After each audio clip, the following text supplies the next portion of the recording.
Hey guys, this is Vyom Joshi with Superior North. Welcome back to my channel. Charlie Munger has been my role model for a few years. He recently passed away at the age of 99, just a few weeks shy of his 100th birthday. In this video, I will be talking about the top 10 things that I learned from Charlie Munger. The first one is to invert, always invert. As Charlie says, all I want to know is where I'm going to die, so I'll never go there. The thought behind this is, you always need to figure out what your downside is first. Rather than figuring out how to win, you figure out how to lose and simply avoid those things that are going to make you lose. Another example is rather than asking how to be rich and successful, you may ask what ruins people and how do people go broke. And Charlie has the 3 L's to answer that question, which is ladies, liquor, and leverage. Ladies being, if you're in a committed relationship, if you're fooling around with ladies, it is going to get you in trouble. The second one is liquor, which goes hand in hand with drugs and addiction. And the third one is leverage. That is taking on debt, biting off more than you can chew, is certainly going to lead you to ruin. Charlie has provided an example from his own life when back during World War II he was a weatherman and he had to give the pilots the directions on the routes that they can take so that they can navigate safely in the airways. The way Charlie would go about answering is by asking himself, how can I kill these pilots? And he figured out that there are only 2 ways that can kill these pilots. First is frost, and the second one is if they run out of fuel. So all the routes that Charlie would provide them would ensure that those 2 conditions were never met. In other words, you should ask what's doing the worst damage, and you need to simply avoid those things. In short, invert, always invert is one of the phrases that Charlie Munger used from mathematics, where Jacobi came out with the fact that it's easier to solve the problem backwards rather than forwards. And Charlie, with his multidisciplinary approach, used that concept of inversion from mathematics into his real life. The second most important teaching that I learned was envy, resentment, revenge, and self-pity are disastrous modes of thought. Charlie would say that nothing good comes out of these thoughts. When it comes to certain thoughts such as revenge and resentment, one should follow the Stoic virtues. That is, in 100 years, we're all going to be part of the soil, and it really doesn't matter what a certain person said or did, which caused you to be pissed off, because it's all irrelevant at the end of the day. Charlie Munger pointed out that the best way to avoid envy, as recognized by Aristotle, was to simply deserve the success we get. In other words, if you think that you're envious of Warren Buffett or someone who is rich and wealthy, they are at that position because they have put in the work, the effort, the hard work to get to that position. And you cannot simply envy those people without having put in that work. So deserving that success we get is an easy way to avoid envy. Lastly, Charlie Munger points out that self-pity never helps. It is counterproductive and wrong way to think. During one of Charlie Munger's commencement speeches at University of Southern California, Charlie Munger quoted Epictetus saying, "Every mischance in life is an opportunity to behave well. It is an opportunity to learn something new. Don't feel self-pity, but use it in constructive fashion."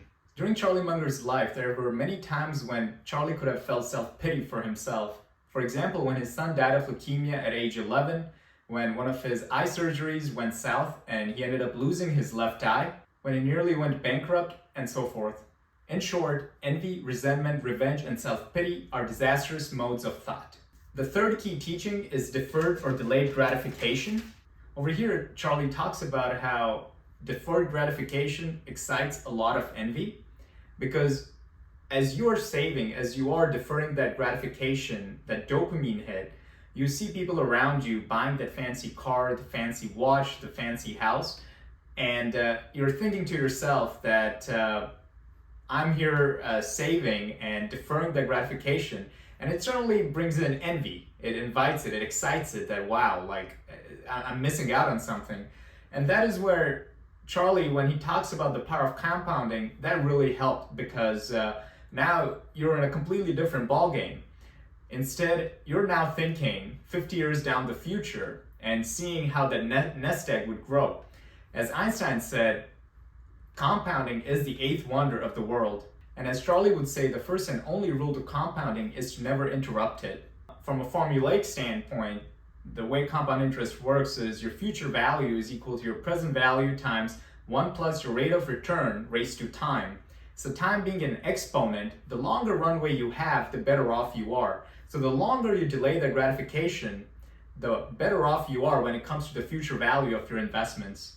Another way to think about compounding is to think about the rule of 70 or the rule of 72, where you can think of 72 divided by the rate of return would give you the number of years that it would take to double your investment. So let's just say S&P 500, which since inception has given about 10% return, and if we just divide 70 by 10%, we get 7 years. In other words, if you haven't just invested your money in S&P 500, you would be doubling that investment without any additional contributions. All you have is, let's say, $10,000. You'd be doubling that in 7 years. So in 7 years, that $10,000 would have grown to $20,000. Let me give an example of the power of compounding and delayed gratification. The IRS here in the United States does not have a minimum age to create an IRA account.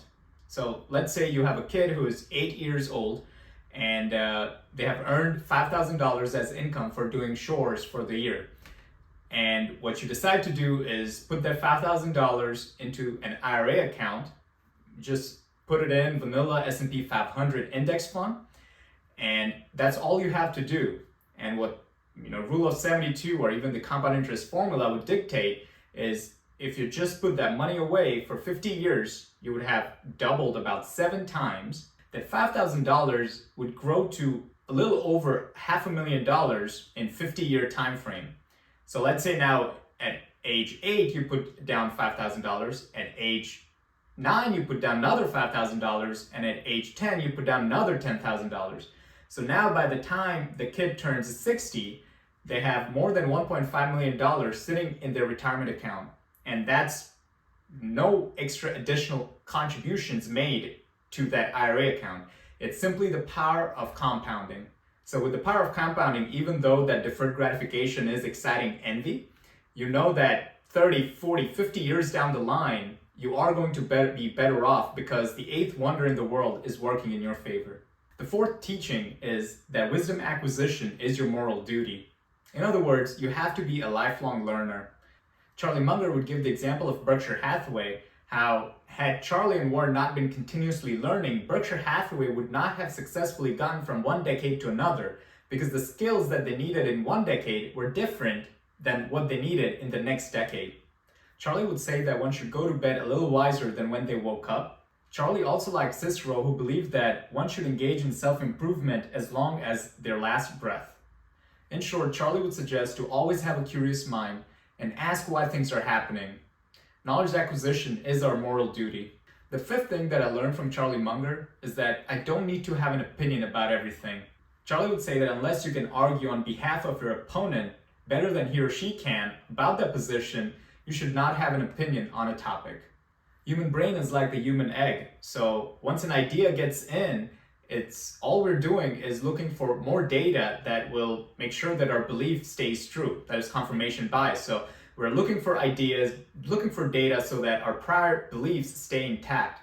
So Charlie would suggest that you should not have opinion about everything unless you can argue and have a better position, a viewpoint on the opposing side. That way you would have holistically considered all components of that idea. And lastly, not everyone is entitled to your opinion. So if you don't want to share your opinions, you can always say you have nothing to add. The sixth key teaching is Charlie's multidisciplinary approach. This is where Charlie talks about using different disciplines from different areas such as physics, math, philosophy, history, and bringing them together to create a mental lattice work which would guide you throughout your life. Charlie also gave a speech where he condensed down many of these ideas and provided a list of 25 cognitive biases that influence decision making. A couple examples of multidisciplinary approach may be Charlie's inversion technique, which was adopted from math, and he applied it to everyday life, where rather than asking how to succeed, the question should be how to fail, and simply avoid those things. Another example of the multidisciplinary approach would be from my personal life when I was reading the book The Beak of the Finch, where the author talks about how specialization is crucial for a species to succeed, but it is that specialization that eventually leads to their downfall. Because if there are any changes in the environment, that specialization is no longer needed, and that leads to the downfall of the species and extinction. And that same concept can be applied to our economy and our society, which Adam Smith has been talking about with division of labor and specialization, where the more you specialize, the more the society values you. And that is why doctors make big bucks, because they have a specialized knowledge, skill set, which the society values.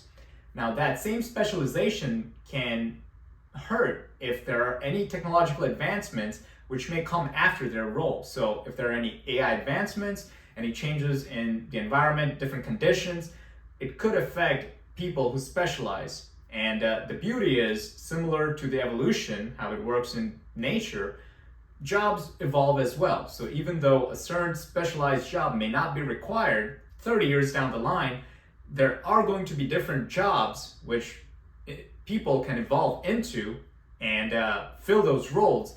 And that's simply marrying what happens in biology to what happens in our society and economy. So, multidisciplinary approach, figuring out how things are related. And while I don't know everything, it's interesting to see when different disciplines interact and kind of show the same thing in a way. In short, Charlie would suggest to have a curious mind, have a multidisciplinary approach, and create that mental lattice work that can help you navigate through life. The seventh key teaching is to make friends with the eminent dead. And for me, now that also includes Charlie Munger. Charlie would say that these are the people with the right ideas. And unlike people who are currently living, the eminent dead, they have lived their life. So there is no way they can screw up later in their life. They have a life that you admire. So just befriend them, learn as much as you can, read about them. That way, not only can you emulate them, but if you run into similar situations, similar problems, you know how those friends of yours acted, how those decisions that they made led to, like, what were the implications of those decisions. It certainly helps you to better make decisions in your life. For me now, I have many eminent dead friends, which include John D. Rockefeller, Andrew Carnegie, Charlie Munger, Abraham Lincoln, and so forth. So when it comes to any complicated situations, I just ask myself, hey, what would Rockefeller do? Or what would Charlie do in this situation? And it's amazing how once you know and learn about these people through biographies, you know how they would respond. It also helps you navigate through life, because it's like you're asking a wise person what to do, and it certainly helps. In short, make friends with the eminent dead. The next key teaching is discipline and patience. In Poor Charlie's Almanac, Charlie says that it takes character to sit there with all that cash and do nothing. I didn't get to where I am by going after mediocre opportunities. I think Charlie has also taught us about opportunity cost and the understanding of when it's time to act. The issue with opportunity cost is that it's hard to understand, because as Monish Pabrai gave the example, that a man thinks that the mistress is hotter than the wife. The opportunity cost you think is so much better than the investment that you have in your portfolio, that you're always going to be like, hey, this new shiny thing is so much better. This SPAC, this NFT, this crypto is much better than these traditional cash flow generating assets that I have. And this is where the discipline of staying within your circle of competence comes in. If you are an expert at understanding and analyzing energy companies, that is your circle of competence. Stay there. Don't explore into semiconductors and areas which are outside of circle of competence, even though from an opportunity cost standpoint, you may think they're really alluring, because the returns that you get on those investments are a lot higher than what your circle of competence may govern. In short, Charlie would suggest to be disciplined, stay within your circle of competence, and when an opportunity comes knocking, be patient, but when that right opportunity comes, make sure you knock it out of the park. The ninth key teaching is to lower your expectations. And Charlie, during one of the annual meetings, said that's pretty much how he got married. His wife had to lower his expectations, and that's how he got married. Time and time again, Charlie has talked about how investing is hard, and one should be okay with getting lower returns than what the returns have been in the past. This is simply because investing has gone a lot more competitive. So lowering the expectations not only helps with how you go about living your everyday life, but also when it comes to investments. The 10th and last important lesson that I learned from Charlie Munger is the saying that if it's trite, it's right. You do not have to keep reinventing the wheel to come up with a novel idea for it to sound revolutionary. The old maxims, the old way of doing things, the old sayings that your grandma told you is what is the true core. It's stripped down, that has been passed down from the ages. And Charlie would say, and this is one of the sayings from the annual meeting, he once said, if you mix raisins and turds, they're still turds. Just because you mix a novel concept to a crappy idea does not make that crappy idea great again. The three other lessons that are tied to this is to treat everyone right. If you wouldn't buy it, don't sell it. And then create situations where both parties are winning and invest in companies where everyone's winning. And then the way, even with the win-win situations, the way Charlie led it is with huge amount of humility and humbleness. When it came time to incorrect decisions, Warren would point out how Charlie would say, hey, it was a decision made by both of us, not just Warren. And when it comes to good times, right, Charlie would let Warren have the credit. So having that way of life where you're making sure that everyone's winning and having that thought process that the way you're conducting your life is morally right. So those are the top 10 things that I learned from Charlie Munger. Charlie Munger has been my role model. He is, was, and will always be one of my friends. And there can only be one Charles T. Munger. Thank you.